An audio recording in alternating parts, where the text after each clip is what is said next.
दोनों जैसे ही living room में पहुंचे, सामने एक कॉम्बैट ड्रोन मंडरा रहा था। अगले ही सेकंड उसने अपनी गन सीधे उन पर लॉक कर दी और पागलों की तरह फायरिंग शुरू कर दी। लेकिन हैरानी की बात यह थी कि विला की कांच की दीवारें साधारण नहीं थीं। बुलेट प्रूफ ग्लास होने की वजह से गोलियां अंदर घुस ही नहीं पा रही थीं। ड्रोन लगातार हमला करता रहा, तभी दूसरा ड्रोन भी आ पहुंचा और दोनों ने मिलकर पूरे लिविंग एरिया पर गोलियां बरसानी शुरू कर दी।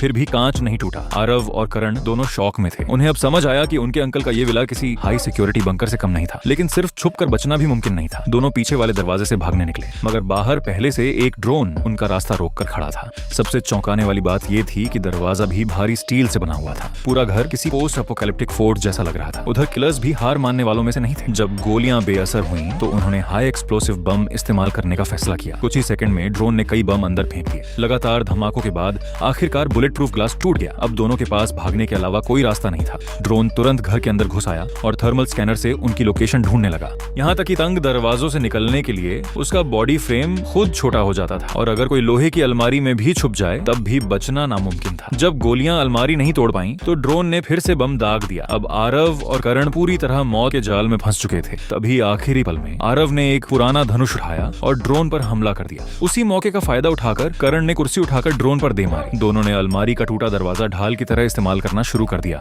लेकिन ड्रोन बेहद मजबूत था। जब उसे समझ आया कि ढाल को गोलियों से नहीं तोड़ा जा सकता तो उसने फिर से विस्फोटक इस्तेमाल कर लिया। ढाल टूटे ही दोनों उसके लिए आसान निशाना बन गए। उसी वक्त एक शॉर्ट हेयर लड़की एसयूवी लेकर वहां पहुंची। उसके पास एंटी ड्रोन जैमर था जिसने दूर से ही ड्रोन को बंद कर दिया। हालांकि ड्रोन रुक चुका था, फिर भी लड़की ने करण को वहीं रुकने को कहा और खुद बाहर चेक करने चली गई। लेकिन जैसे ही वो लिविंग रूम में पहुंची उसने उसे तुरंत जमीन पर गिरा दिया। उधर आरव भी स्लिंग शॉट लेकर बाहर आ गया। हालांकि उसका हथियार लड़की की पिस्टल के सामने कुछ भी नहीं था, लेकिन लड़की का इरादा उन्हें नुकसान पहुंचाने का नहीं था। जब उसे पता चला कि आरव वही टारगेट है जिसकी उसे सुरक्षा करनी है, तब जाकर उसने दोनों को छोड़ा। लेकिन तभी हजारों मीटर दूर बैठा स्नाइपर आरव को निशाना बना चुका था। लड़की ने तुरंत उसे धक्का देकर हटाया और गोली बाल बाल मिस हो गई। इसके बाद उसने स्मोक ग्रेनेड फेंका ताकि स्नाइपर की विजन ब्लॉक हो जाए। लेकिन सामने वाला भी प्रोफेशनल था। उसने तुरंत एक ड्रोन भेजा ताकि धुआं हटाया जा सके। लड़की ने ड्रोन गिरा तो दिया, मगर धुआं छंटते ही स्नाइपर ने उसकी लोकेशन पकड़ ली। गोली सीधे उसके हाथ में लगी और पिस्टल नीचे गिर गई। इसी बीच किलर्स की पूरी टीम भी विला की तरफ बढ़ रही थी। ये सभी कभी आरव के अंकल विक्रम के आदमी हुआ करते थे,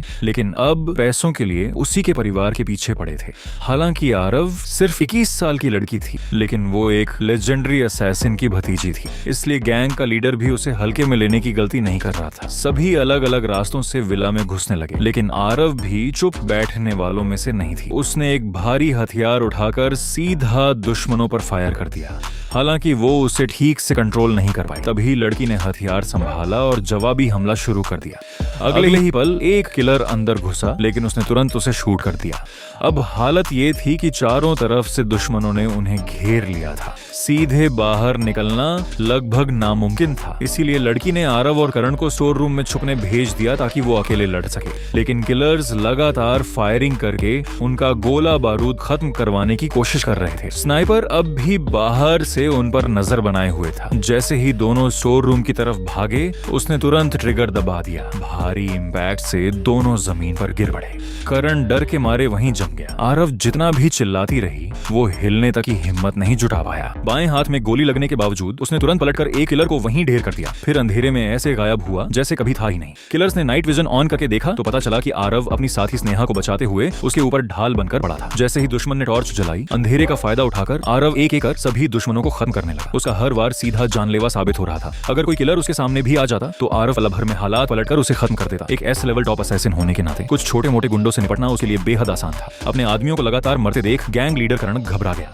उसे समझ आ चुका था कि अंधेरे में आरव का मुकाबला करना नामुमकिन है। उसने तुरंत अपने लोगों को छत पर गोलियां चलाने का आदेश दिया ताकि टूटती लाइट से गोदाम में थोड़ी रोशनी हो सके। लेकिन इसका भी कोई फायदा नहीं हुआ। आरव ने एक तेज चाकू फेंकर सीधे एक और दुश्मन को खत्म कर दिया। अपनी लोकेशन सामने आने के बाद भी कोई उसे छू तक नहीं पा रहा था। उसकी फुर्ती और अजीब मूवमेंट्स की वजह से सारी गोलियां बेकार जा रही थी और जो भी उसके करीब आने की कोशिश करता उसका अंजाम सिर्फ मौत होता। कुछ ही मिनटों में करण के सारे आदमी जमीन पर पड़े थे। मौका देखकर स्नेहा तेजी से करण के पास पहुंची और उससे हाथापाई शुरू कर दी। लेकिन ताकत के मामले में वो करण का मुकाबला नहीं कर पा रही। तभी उसने तुरंत अपनी छुरी निकाली और करण की गर्दन पर वार पार कर दिया। अगर करण समय रहते पीछे न हटा तो उसका गला वहीं कट चुका होता। हालांकि मशीन गन की गोलियां खत्म हो चुकी थीं, फिर भी करण बिल्कुल शांत था। स्नेहा भले ही बेहद तेज और खतरनाक थी, लेकिन करण भी सालों का अनुभवी लड़ाका था। उसने बंदूक के बट को हथियार की तरह घुमाया और मौका मिलते ही स्नेहा को जोरदार लात मारकर गिरा दिया। स्नेहा ने तुरंत पलटवार किया, अपने पैरों से उसकी कमर जकड़ ली और एक जोरदार मूव में उसे जमीन पर गिरा दिया। वो उसे खत्म करने ही वाली थी कि तभी करण ने उसके घायल हाथ को जोर से काट लिया। ये बूढ़ा सच में किसी नियम से लड़ने वालों में से नहीं था।